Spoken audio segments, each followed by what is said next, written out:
Hello dear student, मैं आपका स्वागत करता हूं आपके अपने यूट्यूब चैनल यूनिवर्स क्लासेज में। तो आज हम ग्रामर पढ़ेंगे और ग्रामर में पढ़ेंगे प्रेजेंट इंडेफिनिट टेंस। ठीक है। तो इससे पहले वाले वीडियो में हमने बताया था कि टेंस क्या होते हैं, टेंस कितने टाइप के होते हैं और टेंस के पहले टाइप को हम आज करा रहे हैं। ठीक है। तो इसमें भी देख लेते हैं कि टेंस क्या होते हैं। तो देखिए कि टेंस टेंस का मतलब होता है काल। टेंस का मतलब क्या होता है? काल। ठीक है। अब ये कितने टाइप के होते हैं? तो ये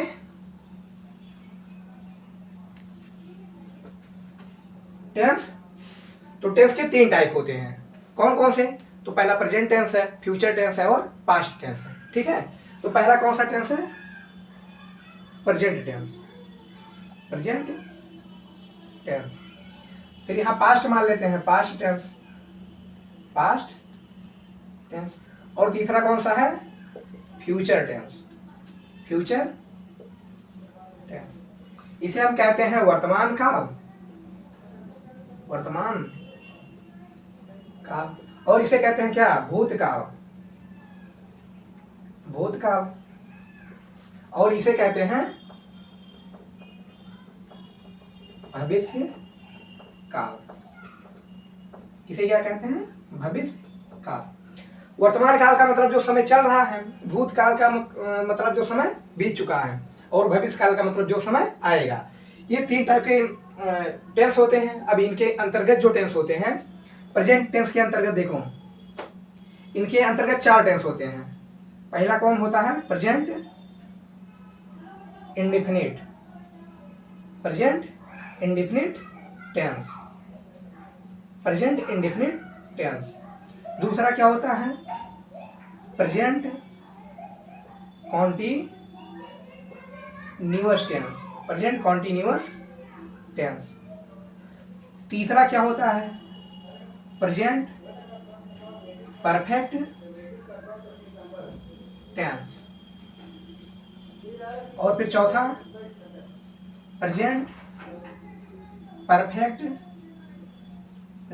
कॉन्टिन्यूअस टेंस। ठीक है। तो प्रेजेंट टेंस के अंतर्गत ये 4 टेंस होते हैं: present indefinite tense, present continuous tense, present continuous tense. ठीक है। और प्रेजेंट परफेक्ट टेंस और प्रेजेंट परफेक्ट कॉन्टिन्यूअस टेंस। ऐसे पास्ट में भी होते हैं: past indefinite tense, past continuous tense, past perfect tense, past perfect continuous tense. बस जहां प्रेजेंट है वहां क्या हो जाएगा? पास्ट। और फिर फ्यूचर में भी ऐसे होते हैं: future indefinite tense, future continuous tense, future perfect tense और फ्यूचर परफेक्ट कॉन्टिन्यूअस टेंस। जहां प्रेजेंट है वहां फ्यूचर हो जाएगा, फ्यूचर के लिए। ठीक है। तो 4 ये है, और 4 भूतकाल में और 4 भविष्य काल में। तो हमें कितने टेंस पढ़ने हैं? 12 टेंस। 12 टेंस। एक के कितने पार्ट है? 4। तो 3 के 4 थे 12। ठीक है। तो 12 पढ़ने। तो आइए हम पहले प्रेजेंट इंडेफिनिट टेंस में डिस्कस करते हैं कि प्रेजेंट इंडेफिनिट टेंस क्या होता है, इसकी पहचान क्या होती है। ठीक है। तो पहले प्रेजेंट टेंस कंप्लीट होगा, उसके बाद फिर पास्ट टेंस में आएंगे, फिर फ्यूचर टेंस। ठीक है।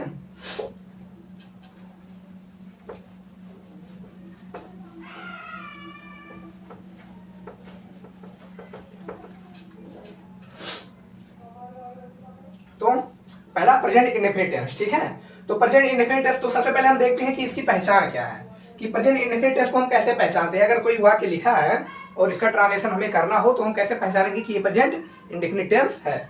ठीक है। तो हम पहले पहचान देखते हैं। पहचान।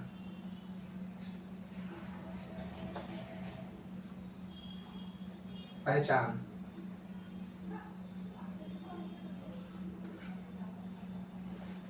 तो इसकी पहचान जो होती है, जिन वाक्यों के अंत में, जिन वाक्यों के अंत में ता है, ती है, ते है आदि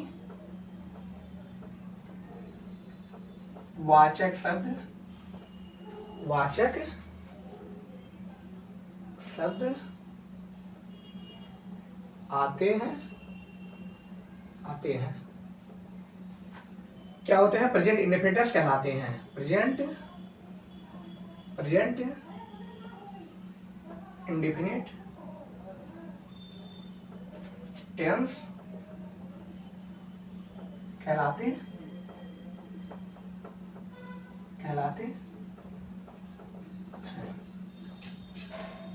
ठीक है। तो प्रेजेंट इंडेफिनिट टेंस की पहचान क्या है? जिन वाक्यों के अंत में ता है, ती है, ते हैं आदि वाचक शब्द आते हैं प्रेजेंट इंडेफिनिट टेंस कहलाते हैं। अच्छा, अब देखते हैं ता है, ती है। जैसे कोई एग्जाम्पल लेते हैं। एग्जाम्पल जैसे राम स्कूल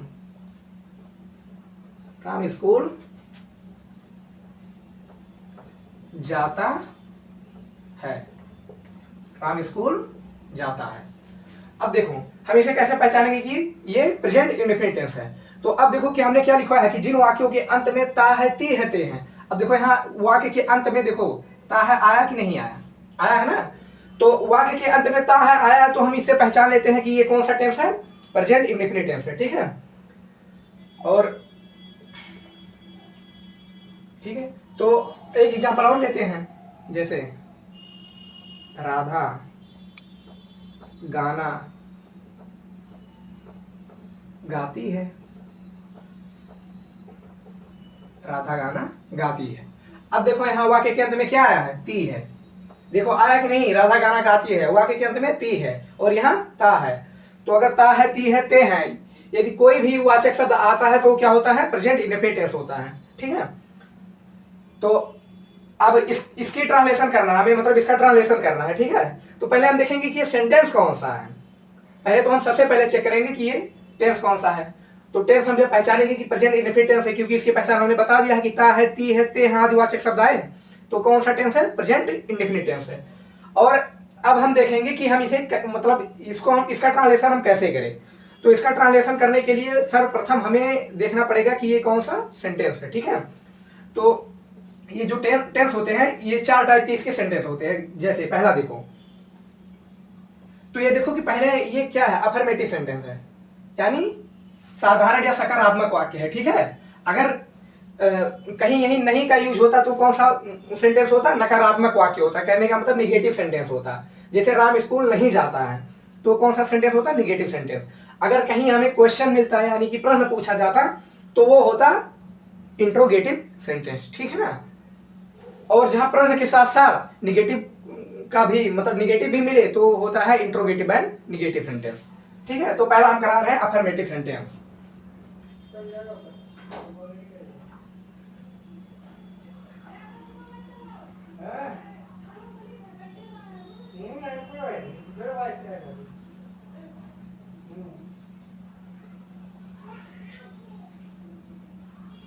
अफर्मेटिव सेंटेंस है। ठीक है।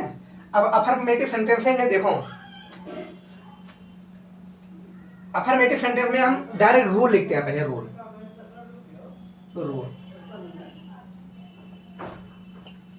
ठीक है। तो हम रूल जब रूल लिखते हैं पहले प्रेजेंट इंडेफिनिट टेंस का। ठीक है। तो पहले हम लिखेंगे क्या? सब्जेक्ट यानी कर्ता। ठीक है।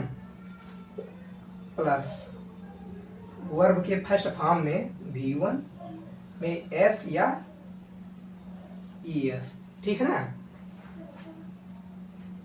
प्लस ऑब्जेक्ट यानी कर, प्लस अदर यानी, और ये V1 मतलब क्या है? क्रिया का कौन सा फॉर्म है? फर्स्ट फॉर्म है। ठीक है। क्रिया का फर्स्ट फॉर्म। तो ये हमारा क्या हो गया? रूल। इसके लिए क्या होते हैं? रूल।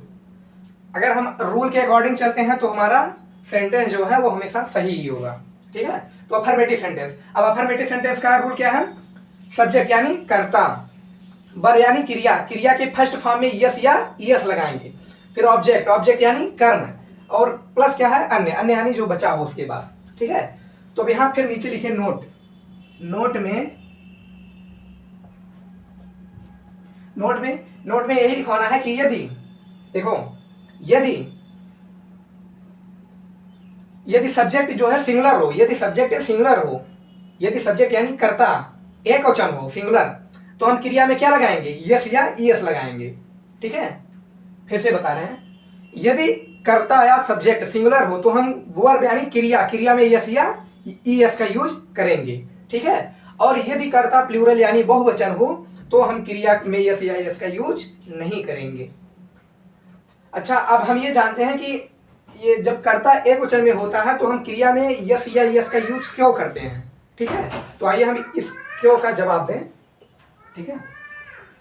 देखो, साधारण सी बात है कि अगर कोई नाउन होगा, कोई नाउन होगा, ठीक है, तो हमेशा जैसे कोई लिखा है मैंगो, कोई भी नाउन लिख लो, मैंगो, मैन, ठीक है, मैं छोड़ो एप्पल लिख लो, apple, cat, dog, elephant, ETC. देखो, ये हमेशा सिंगुलर होते हैं, नाउन जो होते हैं वो हमेशा सिंगुलर होते हैं। इसमें हम जब यस या एस जोड़ देते हैं, एस या एस जोड़ देते हैं, तो ये क्या बन जाता है, हमेशा जब इसमें जोड़ेंगे तो ये बन जाएंगे क्या, प्लूरल, क्या बन जाएंगे, प्लूरल, ठीक है। याद रखना ये कि अगर कोई नाउन है, नाउन में यस या एस जोड़ते हैं तो क्या बन जाता है, प्लूरल। लेकिन अगर कोई वर्ब हो, क्या हो, वर्ब, कोई वर्ब हो, वर्ब यानी क्रिया, ठीक है। क्रिया क्या होता है, जैसे खाना पीना, उठना बैठना, सोना चलना, कुछ भी, ये सब जो है क्रिया है, ठीक है। तो क्रिया तो आप सब समझते ही होंगे, यही जो हम बताए हैं वो क्रिया है, ठीक है। जैसे खाना, चलना, सोना, टहलना, ठीक है, तो ये सब क्रिया है। तो यदि क्रिया होगा तो वो हमेशा अपने प्लूरल फॉर्म में होता है, जैसे गो, ठीक है, ईट, ड्रिंक, वॉक, रन। हमने क्या बताया कि नाउन जो होता है वो हमेशा सिंगुलर फॉर्म में होता है, ठीक है, हमेशा सिंगुलर होता है। उसमें जब हम यस यस लगा देते हैं तो क्या बन जाता है, प्लूरल। लेकिन वर्ब सेम उसका क्या होता है, अपोजिट होता है, ठीक है। वर्ब हमेशा क्या होता है, प्लूरल फॉर्म में होता है। जैसे गो, ईट, ड्रिंक, वॉक, रन, ये सब क्या है, प्लूरल फॉर्म है इसके। अगर हम इसमें यस या एस जोड़ देते हैं, यस या ईएस, ठीक है ना, प्लस यस या ईएस, प्लस एस या ईएस, जो जुड़े, ठीक है ना, यस या ईएस, तो ये क्या बन जाएगा, हमेशा सिंगुलर बन जाएगा। क्या बन जाएगा, सिंगुलर, ठीक है। ये बातें याद रखना, ठीक है, कि वर्ब में हम जब यस या जोड़ते हैं तो क्या बन जाता है, हमेशा सिंगुलर बन जाता है। जैसे गो में हम जोड़ेंगे तो क्या बन जाएगा, गोज, ये क्या है, सिंगुलर, ठीक है ना। ईट में जोड़ देंगे तो ईट्स, ये क्या है, सिंगुलर, ठीक है। जो ईट है वो प्लूरल है, अगर हम इसमें यस या जोड़ देते हैं तो क्या है, सिंगुलर। जैसे ड्रिंक, अब ड्रिंक है तो ड्रिंक में एस जोड़ दो तो क्या हो जाएगा, ड्रिंक्स, तो ये क्या बन जाएगा, सिंगुलर, ठीक है ना। तो ऐसे याद रखना कि वर्ब में हम जब यस या जोड़ेंगे तो हमेशा सिंगुलर बन जाएगा, और इसका अपोजिट जब नाउन में एस या जोड़ते हैं तो क्या हो जाता है, प्लूरल, ठीक है।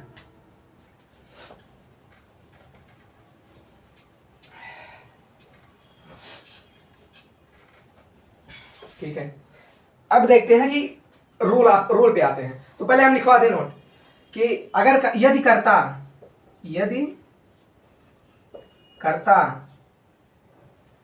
कर्ता एक वचन हो, एक वचन में हो, तो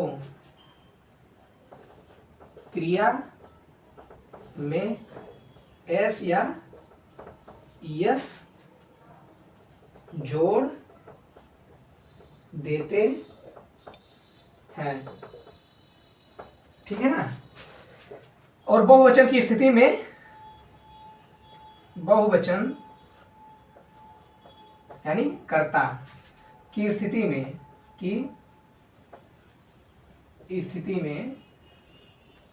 में यस या यस का यूज का प्रयोग नहीं होता, ठीक है।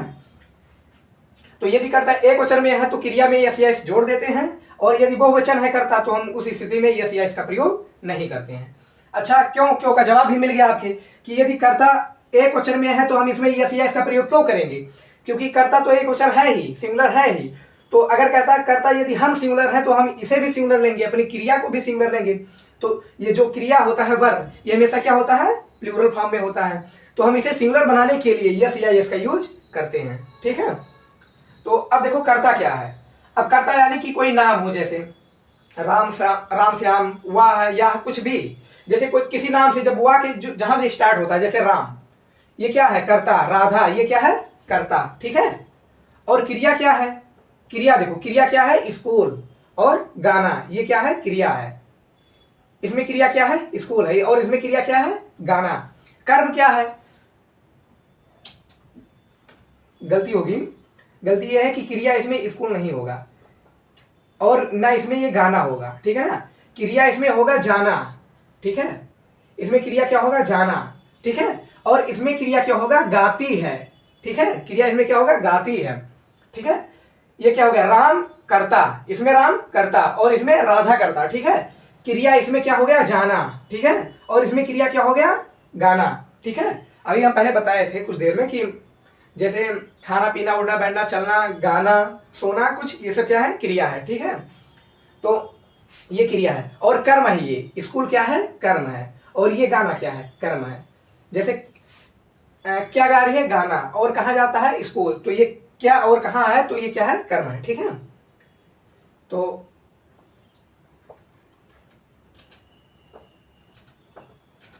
अब हम बताते हैं, अब देखो रूल क्या कहता है, रूल के अकॉर्डिंग हम ट्रांसलेशन करते हैं, ठीक है। रूल कहता है कि पहले कर्ता लिखो, तो कर्ता इसमें क्या है, राम, तो पहले राम लिखो, कर्ता, ठीक है, राम हो गया। अब रूल कहता है कि कर्ता लिखो, कर्ता के बाद क्या लिखो, क्रिया। क्रिया क्या है, जाना, ठीक है। तो जाना की इंग्लिश क्या होता है, गो। और देखो फिर से यस या यस, अब कंडीशन देखो कि किस कंडीशन में हम यस या इसका यूज करेंगे।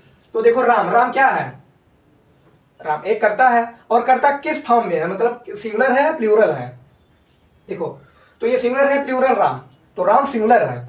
तो राम यदि सिंगुलर है तो कहता है कि भैया यदि हम सिंगुलर हैं तो हमारे साथ आने वाली जो क्रिया है वो क्या होगी, सिंगुलर होगी। और हमने बताया है कि अगर कोई नाउन या कर्ता यदि है और वो, तो वो हमेशा सिंगुलर होता है, उसमें यस या जोड़ते हैं तो प्लूरल होता है। और क्रिया हमेशा प्लूरल होता है, उसमें यस या जोड़ते हैं तो सिंगुलर होता है। तो राम गो, अब गो में हम क्या जोड़ेंगे, यस, ठीक है। तो कर्ता और क्रिया हो गया। कर्म क्या बताए हम, स्कूल, तो गोज टू स्कूल। और उसके बाद में क्या है, अदर यानी अन्य। अब देखो राम स्कूल जाता है, कंप्लीट हो गया, कुछ बचा ही नहीं, तो अब हम यही लगाएंगे फुल स्टॉप, ठीक है। अब ऐसे दूसरा करो, राधा गाना गाती है, मन में ही करो। देखो जैसे राधा, तो राधा क्या है, करता है, तो करता पहले रूल हमेशा देखकर करना। रूल क्या है, पहले क्या कहता है कि पहले कर्ता लिखो, तो कर्ता क्या है, राधा, तो पहले राधा लिखो। अब राधा देखो सिंगुलर है, प्लूरल है, तो राधा सिंगुलर है, तो अब इसे भी जो ये गाती है इसकी इंग्लिश क्या होती है, सिंग। तो ये हमेशा प्लूरल में है ना, ये हमेशा क्या है, प्लूरल है। तो अब हम इसमें क्या जोड़ देते हैं, यस, तो ये क्या हो जाएगा, सिंगुलर हो जाएगा, तो ये क्या हो जाएगा, सिंग्स। तो ये हमेशा क्या हो जाएगा, सिंगुलर, ठीक है, ये हमेशा हो जाएगा सिंगुलर। तो पहले लिखो क्या, करता यानी राधा। अब यदि राधा सिंगुलर में है तो ये कहती है कि सिंग, गाती है, तो इसमें हम एस जोड़ेंगे, ठीक है ना। क्यों, क्योंकि राधा सिंगुलर है तो इसे भी सिंगुलर बनाएंगे। और सॉन्ग, सॉन्ग, फुल स्टॉप लगाएंगे, ठीक है ना। अफर्मेटिव में हमेशा हम फुल स्टॉप लगाएंगे, ठीक है। तो अब हम ये रूल मिटाते हैं और हम नीचे और करवाते हैं, ठीक है। या यही एग्जाम्पल ही मिटा दें थोड़ा।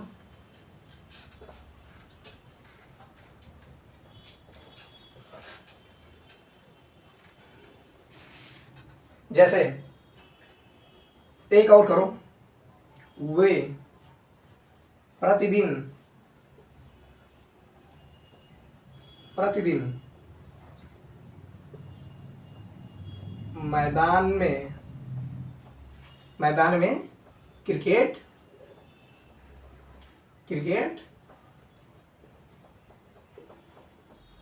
खेलते हैं। ठीक है, ये करूं, वे प्रतिदिन मैदान में क्रिकेट खेलते हैं। ठीक है, हम प्रतिदिन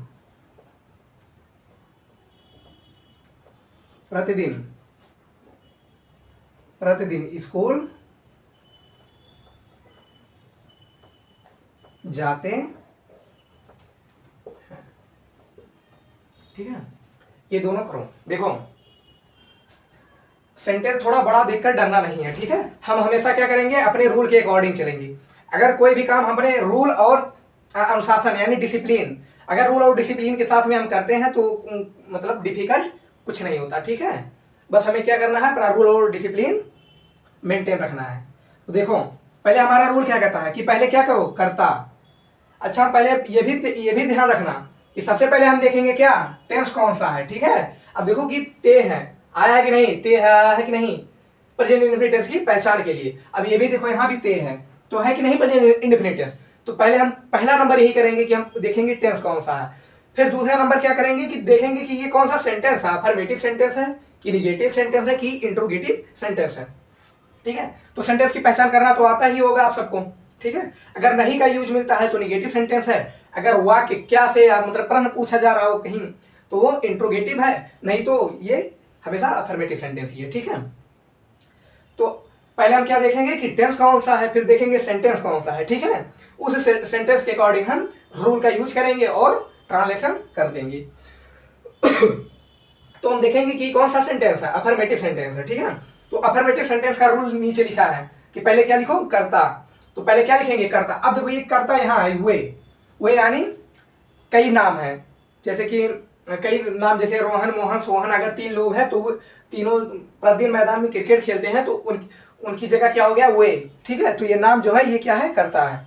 ठीक है, तो वे की इंग्लिश क्या है, दे।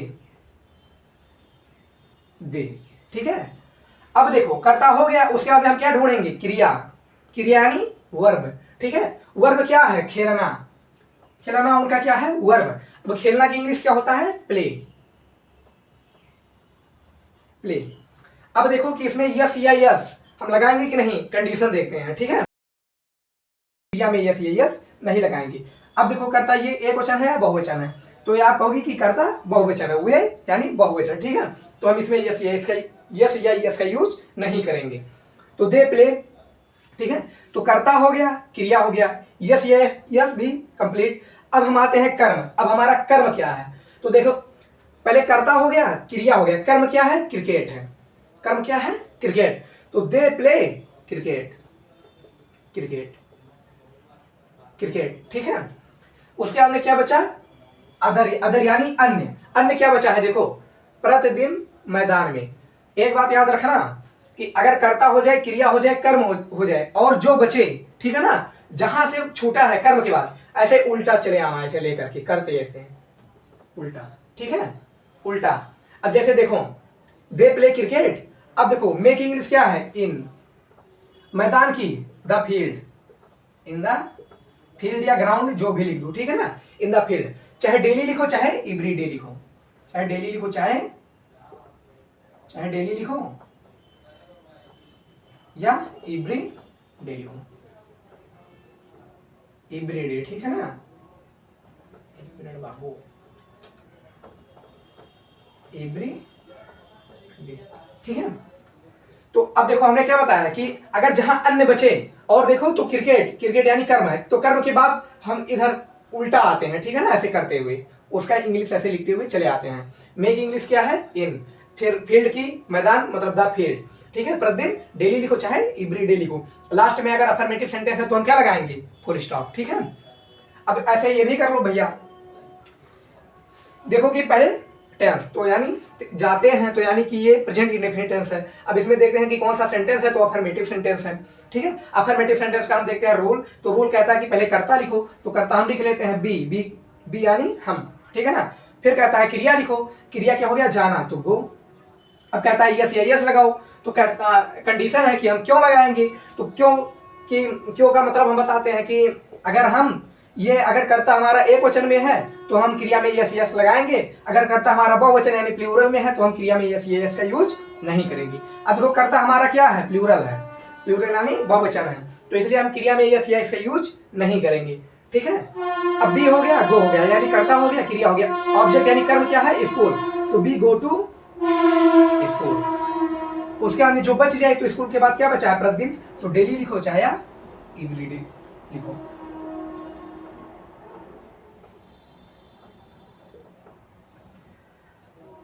तो आप सब इतना तैयार कीजिए, रिवीजन कीजिए और ऐसे मतलब उदाहरण लीजिए और ट्रांसलेशन कीजिए, आ जाएगा आपको। ठीक है, और इसका जो निगेटिव पार्ट है, निगेटिव सेंटेंस, वो हम अगली वीडियो में बताएंगे। धन्यवाद।